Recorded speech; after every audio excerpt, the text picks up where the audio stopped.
Question number 2 is a complex number question. Express this in this form.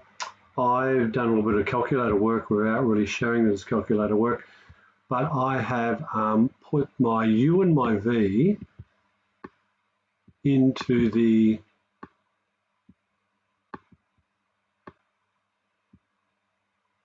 complex numbers. Then I've turned them into x's and y's, square root of, which is the modulus.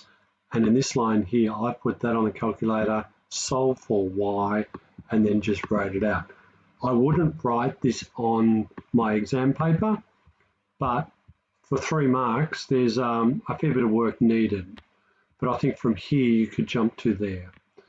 Plot the points that represent u and v and that straight line. And there it is here, uv and the straight line. What does that line represent? Well, all the complex numbers on this straight line are the same distance apart from u and v. And I've put a complex number called it C1 and said, i.e. C1 is the same distance to u and to v. That's what it means.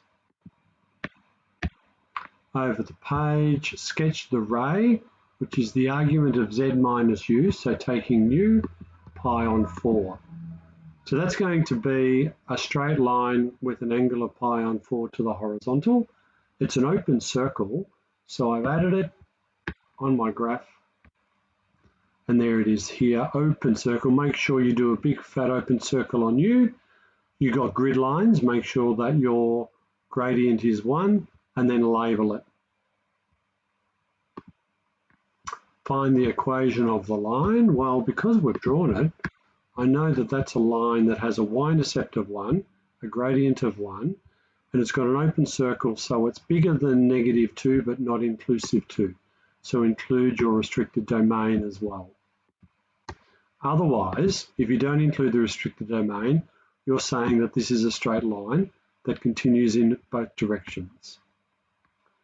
And then to find the circle that goes through these 3 points, I've used the general rule for a circle, used the coordinates of each of the points, thrown them into the CAS calculator, came up with A, B, and R, and then I was able to answer the question.